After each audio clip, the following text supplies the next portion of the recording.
ചാരുലത 1. ഭൂപതിക്ക് ഒരു ജോലി ചെയ്യേണ്ട ആവശ്യമൊന്നുമില്ല. ധാരാളം പണമുണ്ട്. നാട് ചൂടുപിടിച്ച സമയം.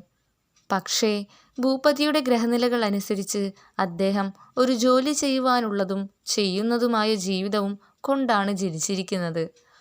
അങ്ങനെ അദ്ദേഹം ഒരു ഇംഗ്ലീഷ് പത്രം പുറത്തിറക്കാൻ തുടങ്ങി. അതിനുശേഷം സമയം പോകുന്നില്ല എന്ന പരാതിക്ക് ഇടവന്നിട്ടില്ല. കുട്ടിക്കാലം മുതൽക്കേ ഇംഗ്ലീഷിൽ എഴുതാനും പ്രസംഗിക്കാനും വളരെ ഇഷ്ടമായിരുന്നു. ആവശ്യമൊന്നുമില്ലെങ്കിലും ഇംഗ്ലീഷ് പത്രങ്ങളിലേക്ക് എഴുത്തുകളും ലേഖനങ്ങളും അയക്കുമായിരുന്നു. പ്രത്യേകിച്ച് പ്രസംഗിക്കാൻ ആയില്ലെങ്കിലും മീറ്റിങ്ങുകളിൽ 2 വാക്ക് പറയാതിരിക്കില്ല. അദ്ദേഹത്തെപ്പോലെ ഒരു ധനികനെ രാഷ്ട്രീയ പാർട്ടിയിലേക്ക് കിട്ടിയതിൽ പാർട്ടിയുടെ നേതാക്കന്മാർ സ്തുതിക്കാനും തുടങ്ങി. അതോടെ ഇംഗ്ലീഷിൽ എഴുതാനുള്ള തൻ്റെ കഴിവിനെക്കുറിച്ച് അദ്ദേഹം സ്വയം സന്തുഷ്ടനായി തീർന്നു. അങ്ങനെ ഒരു ദിവസം ഭാര്യയുടെ സഹോദരൻ ഉമാപതി വക്കാലത്തുപണിയിൽ കാര്യമായ വിജയം നേടാതിരിക്കെ ഭൂപതിയോട് ഒരഭിപ്രായം പ്രകടിപ്പിച്ചു. ഭൂപതി ഒരു ഇംഗ്ലീഷ് പത്രം തുടങ്ങൂ, ഇത്ര നല്ല ഇംഗ്ലീഷും എഴുതാനുള്ള. ഭൂപതിക്ക് ഉത്സാഹം വർദ്ധിച്ചു. അന്യരുടെ പത്രം പ്രസിദ്ധീകരിക്കുന്നതിൽ അത്രയ്ക്ക് പേരോ പെരുമയോ സ്ഥാനമോ ഇല്ല. സ്വന്തം പത്രമായാൽ സ്വതന്ത്രമായി തൻ്റെ പേനയെ ഉപയോഗിക്കുവാൻ കഴിയും. അളിയൻ്റെ സഹായത്തോടെ വളരെ ചെറുപ്പത്തിൽ തന്നെ ഭൂപതി ഒരു പത്രാധിപരുടെ കസേരയിൽ സ്ഥാനാരോഹണം ചെയ്തു. ചെറുപ്രായത്തിൽ ഈ പത്രാധിപരുടെ ലഹരിയും രാഷ്ട്രീയ കാര്യങ്ങളിലെ ലഹരിയും കുറച്ച് ശക്തിയേറിയത് തന്നെയായിരിക്കും. ഭൂപതിയെ മത്തുപിടിപ്പിക്കാനായി ആളുകളും ധാരാളമുണ്ടായിരുന്നു. പത്രത്തിൽ ഭൂപതി നിമ്നനായി കൊണ്ടിരിക്കെ ഭാര്യ ബാലികാവധുവായിരുന്ന ചാരുലത ക്രമേണ യൗവനത്തിലേക്ക് കാലുകുത്തി. ഇത്ര വലിയ വാർത്ത പത്രാധിപരായ ഭർത്താവ് അറിഞ്ഞത് തന്നെയില്ല. ഭാരത സർക്കാരിൻ്റെ പത്രസ്വാതന്ത്ര്യം സംബന്ധിച്ചുള്ള നിയമം കാരണം സംയമത്തിൻ്റെ ബന്ധനം ശിഥിലമാക്കാനുള്ള സ്ഥിതിയിലെത്തിക്കൊണ്ടിരിക്കുന്നു. ഇത് തന്നെയായിരുന്നു പത്രാധിപരുടെ പ്രധാന വിഷയം. ധനിക ഗൃഹത്തിലെ അംഗമായ ചാരുലതയ്ക്ക് ഒരു ജോലിയും ചെയ്യാനില്ല. ബലമായി പരിണമിക്കാത്ത പൂവിനെ പോലെ കഴിയുക, തികച്ചും അനാവശ്യ കാര്യങ്ങളെപ്പറ്റി ചിന്തിച്ചും തനിച്ചും കഴിയുക. അല്ലാതെ രാവും പകലും മറ്റൊന്നും ചാരുലതയ്ക്ക് ചെയ്യാനില്ല. പണത്തിനാണെങ്കിൽ ഒരു കുറവുമില്ല. ഇത്തരം അവസരങ്ങളിൽ ഭാര്യ വെറുതെ ഭർത്താവിൻ്റെ പുറകെ കൂടും. ദാമ്പത്യ ജീവിതത്തിലെ അതിർത്തി നിയമങ്ങളും ജീവിത രീതികളും എല്ലാം ലംഘിച്ച് സമയത്തും അസമയത്തും ഭാര്യയുടെ പ്രവൃത്തികൾ വിഹിതത്തിൽ നിന്ന് അവിഹിതത്തിലേക്ക് എത്തും. ചിലപ്പോൾ അവിഹിതവും കടന്നുപോകും. എന്നാൽ ചാരുലതയ്ക്ക് അതിനൊന്നും സൗകര്യവും സമയവും അവസരവും ലഭിക്കാറില്ല. പത്രത്തിൻ്റെ ആവരണം നീക്കി ഭർത്താവിനെ പ്രാപിക്കുക എന്നത് ചാരുലതയ്ക്ക് തികച്ചും അസാധ്യമായി തീർന്നു. യുവതിയായ ഭാര്യയെ അവഗണിക്കുന്നതായി ബന്ധുക്കൾ ആരെങ്കിലും ഭൂപതിയെ ശകാരിച്ചാൽ ഭൂപതി പറയും, ശരിയാണ്, ചാരുവിനൊരു കൂട്ടുകാരി കൂടെ വേണ്ടതാണ്, ഒന്നും ചെയ്യാനില്ലാത്ത ആരെങ്കിലും ആകണം. ഭാര്യയുടെ സഹോദരൻ ഉമാപതിയോട് പറഞ്ഞു, നിന്റെ ഭാര്യയെ എൻ്റെ വീട്ടിൽ കൊണ്ടുവന്ന് താമസിപ്പിക്ക്. തൻ്റെ പ്രായക്കാർ ആരും ഇവിടെ ഇല്ലാത്തതിനാൽ ചാരുവിന് വല്ലാത്ത ഏകാന്തത തോന്നുന്നുണ്ട്. സ്ത്രീകൾ ആരുമില്ലാത്തതാണ് ചാരുവിൻ്റെ ശോക കാരണമെന്ന് പത്രാധിപർ വിശ്വസിച്ചു.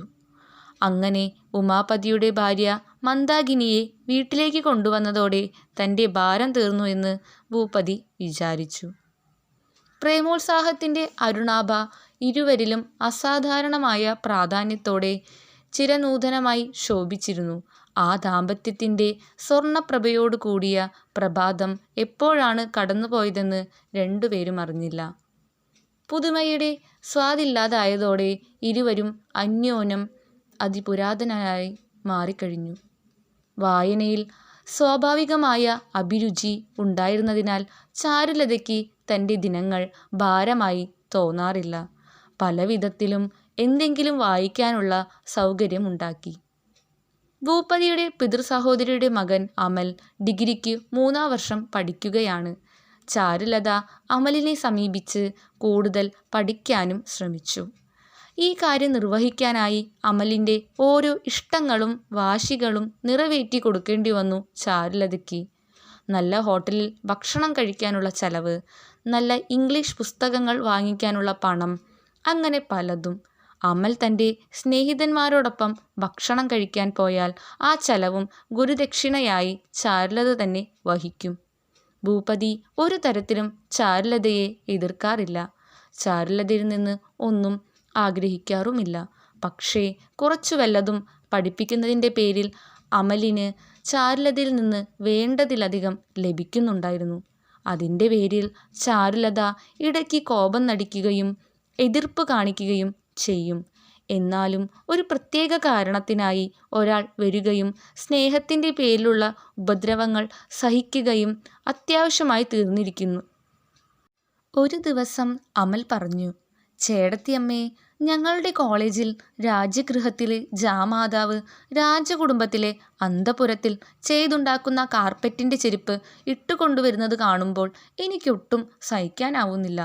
എനിക്കും അതുപോലെ ഒരു ജോഡി വേണം, അല്ലെങ്കിൽ എൻ്റെ മാനം കാക്കാനാവില്ല. ചാരു ഉത്തരം പറഞ്ഞു.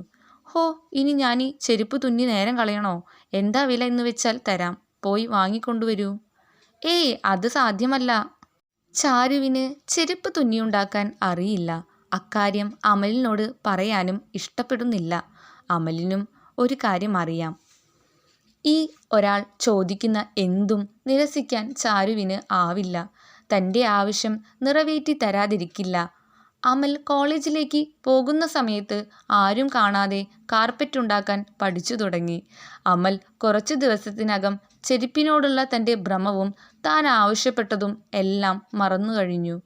ഒരു ദിവസം അമലിനെ സന്ധ്യയ്ക്ക് വരാനായി ചാരു ക്ഷണിച്ചു. വേനൽക്കാലമാണ്.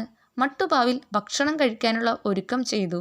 പൊടിയും മണലും പറന്നു വരുമെന്ന് വിചാരിച്ച് പിച്ചള കൊണ്ടുള്ള അടപ്പുകൾ കൊണ്ട് എല്ലാം അടച്ചു വെച്ചു. കോളേജിൽ നിന്ന് വന്ന അമൽ വേഷമെല്ലാം മാറി മുഖം കഴുകി വേഗം വന്നു. അമൽ ഇരുന്ന ശേഷം കിണ്ണത്തിൻ്റെ അടപ്പ് തുറന്നു. കിണ്ണത്തിൽ എന്താണ് കണ്ടത്? പുതിയതായി തുന്നിയുണ്ടാക്കിയ ഒരു ജോഡി വൂളൻ കാർപ്പറ്റിൻ്റെ ചെരുപ്പ്. ചാരുലത അത്യുച്ചത്തിൽ ചിരിച്ചു. ചെരുപ്പ് കിട്ടിയതോടെ അമലിൻ്റെ ആഗ്രഹങ്ങൾ കൂടാൻ തുടങ്ങി. കഴുത്തിൽ കെട്ടാൻ മഫ്ലർ വേണം, തൂവാലയിൽ പൂ തുന്നിക്കൊടുക്കണം, തൂവാലയും സിൽക്ക് കൊണ്ട് തന്നെ വേണം, പുറത്ത് ഇരിക്കുവാൻ ഉപയോഗിക്കുന്ന ചാരുകസയുടെ തലഭാഗത്ത് എണ്ണയുടെ പാട്, അത് കാണാതിരിക്കാൻ പ്രത്യേകം ഡിസൈനുള്ള കവർ തുന്നിക്കൊടുക്കണം. ഓരോ തവണയും ചാരുലത എതിർക്കും, വഴക്കിടും. എന്നാൽ ഓരോന്നും അതിശ്രദ്ധയോടെ ഉണ്ടാക്കി കൊടുക്കും. അമലിൻ്റെ ഓരോ ആവശ്യവും നിറവേറ്റി കൊടുക്കാതിരിക്കില്ല. അമൽ ഇടയ്ക്ക് ചോദിക്കും, ചേടത്തിയമ്മേ, എത്രത്തോളമായി? ചാരുലത നുണ പറയും, ഒന്നുമായിട്ടില്ല, എനിക്കത് ഓർമ്മയേ ഉണ്ടായിരുന്നില്ല. അമലും അത്ര വേഗം പിൻവാങ്ങുന്ന തരക്കാരനല്ല. എന്നും ഓർമ്മിപ്പിക്കും. അതിനായി കെഞ്ചി അപേക്ഷിക്കും. പിടിവാശിക്കാരനായ അമലിൻ്റെ അത്തരം ഉപദ്രവങ്ങൾ പ്രതീക്ഷിച്ചുകൊണ്ട് തന്നെയാണ് ചാരുലത എപ്പോഴും എതിർത്ത് പറയുന്നത്. പെട്ടെന്നൊരു ദിവസം ആവശ്യം നിറവേറ്റി കഴിയുമ്പോൾ അമലിൻ്റെ ആഹ്ലാദവും ആസ്വദിക്കുന്നു. ധനിക ഗൃഹത്തിലെ ചാരുലതയ്ക്ക് വീട്ടിൽ ആരുടെയും ആവശ്യങ്ങൾ നിറവേറ്റി കൊടുക്കേണ്ടതില്ല. എന്നാൽ അമൽ ചാരുവിനെ കൊണ്ട് തനിക്ക് വേണ്ട കാര്യം ചെയ്യിക്കാതെ വിടാറില്ല.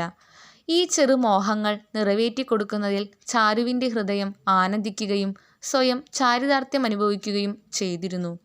ഭൂപതിയുടെ മുറിക്ക് മുന്നിൽ കുറച്ചു സ്ഥലമുള്ളതിനെ ഉദ്യാനമെന്നു പറഞ്ഞാൽ അതിശയോക്തിയാവും. ആ തോട്ടത്തിൽ ഒരു വിദേശി അമ്പഴമരം ഉണ്ടായിരുന്നു.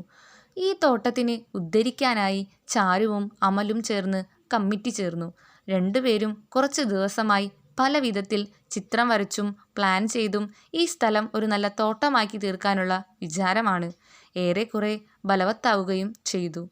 അമൽ പറഞ്ഞു, ചേടത്തിയമ്മേ, നമ്മുടെ ഈ പുതിയ തോട്ടത്തിലെ ചെടികൾക്ക് പഴയ കാലത്തെ രാജകുമാരിയെ പോലെ ചേടത്തിയമ്മ തന്നെ നനയ്ക്കണം. ചാരു അഭിപ്രായപ്പെട്ടു. അവിടെ പടിഞ്ഞാറേ മൂലയിൽ ഒരു അഴിക്കോടുണ്ടാക്കി അതിലൊരു മാൻകുഞ്ഞിനെ വളർത്തണം. അമൽ തുടർന്നു, ഒരു ചെറിയ കുളമോ തടാകമോ വേണം, അതിൽ അരയന്നങ്ങൾ നീന്തണം. അത് കേട്ടപ്പോൾ ചാരുവിൻ്റെ ഉത്സാഹം വർദ്ധിച്ചു. ആവേശഭരിതയായി പറഞ്ഞു, അതിൽ നീല താമര വേണം. എത്രയോ നാളായി നീല താമര കാണാൻ ഞാൻ മോഹിക്കുന്നു. അമൽ പറഞ്ഞു, ആ തടാകത്തിനു മീതെ ഒരു പാലം ഉണ്ടാക്കണം, കടവും കടവിൽ ഒരു ചെറിയ വഞ്ചിയും വേണം. ചാരു ഉടനെ പറഞ്ഞു. കടവ് വെളുത്ത മാർബിൾ കൊണ്ടു തന്നെ ഉണ്ടാക്കണം. അമൽ പെൻസിലും സ്കെയിലും പേപ്പറും എടുത്ത് കോമ്പസും മറ്റും ഉപയോഗിച്ച് വലിയ അലങ്കാരങ്ങളോട് കൂടിയ ഒരു ഉദ്യാനത്തിൻ്റെ മാപ്പ് വരച്ചുണ്ടാക്കി. രണ്ടുപേരും കൂടി മാറ്റങ്ങൾ വരുത്തിയതും പുതിയതായി പലതും ചേർത്തും പുതിയ മാപ്പുകൾ ഉണ്ടാക്കി. ഇപ്പോൾ ഏതാണ്ട് 25 മാപ്പോളം വരച്ചു കഴിഞ്ഞു. ഇതനുസരിച്ച് ഉദ്യാനമുണ്ടാക്കണമെങ്കിൽ ഏതാണ്ട് എത്ര ചെലവ് വരും എന്നതിൻ്റെ എസ്റ്റിമേറ്റ് തയ്യാറാക്കാൻ തുടങ്ങി. ചാരുവിൻ്റെ ആദ്യത്തെ ഉദ്ദേശ്യം തൻ്റെ മാസത്തുകയിൽ നിന്ന് ഉദ്യാനത്തിൻ്റെ പണി ചെയ്ത് തീർക്കാമെന്നായിരുന്നു. ഭൂപതി വീട്ടിൽ എന്ത് നടക്കുന്നു, എന്ത് സംഭവിക്കുന്നു എന്നൊന്നും അറിയുന്നതേയില്ല. ഉദ്യാനം തയ്യാറായ ശേഷം അദ്ദേഹത്തെ കൊണ്ടുപോയി കാണിക്കണം. ക്ഷണിച്ചു വരുത്തി ഈ പുതുമ കാണുമ്പോൾ അദ്ദേഹം ആശ്ചര്യപ്പെടും. അലാവുദ്ദീൻ്റെ വിളക്ക് സഹായിച്ചാണോ ജപ്പാനിൽ നിന്ന് ഈ തോട്ടം ഇവിടേക്ക് വന്നത് എന്ന് തീർച്ചയായും വിചാരിക്കും. എസ്റ്റിമേറ്റ് എത്ര തന്നെ കുറച്ചാലും ചാരുവിൻ്റെ കയ്യിലുള്ള പണം കൊണ്ട് പണി തീരുകയില്ല. അമൽ വീണ്ടും മാപ്പിൽ മാറ്റം വരുത്തി. എന്നിട്ടും നടക്കുന്ന മട്ടില്ല. അപ്പോൾ അമൽ പറഞ്ഞു, ചേടത്തിയമ്മേ, ഈ തടാകം വേണ്ട എന്ന് വെക്കാം. ചാരു ഉടനെ പറഞ്ഞു, വേണ്ട വേണ്ട, തടാകം വേണ്ടെന്ന് വെച്ചാൽ പറ്റില്ല. എൻ്റെ നീലതാമര അതിൽ വേണം. വേണം അമൽ ചോദിച്ചു.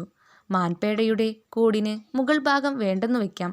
ഓടിട്ട മേൽപ്പുരയൊന്നും വേണ്ട, വെറുതെ വൈക്കോല് കൊണ്ടുള്ളത് മതി. ചാരുവിന് അത്യന്തം കോപം വന്നു. എന്നാൽ അങ്ങനെ ഒരു മുറി തന്നെ വേണ്ട, അത് വേണ്ടെന്ന് വെക്കാം. മൗറീഷ്യസിൽ നിന്ന് ഗ്രാമ്പുവിൻ്റെ തൈ, കർണാടകത്തിൽ നിന്ന് ചന്ദനമരം, സിംഹളത്തിൽ നിന്ന് കറുവപ്പട്ടയുടെ ചെടി എന്നിവ കൊണ്ടുവരണമെന്ന് തീർച്ചയാക്കിയിരുന്നു.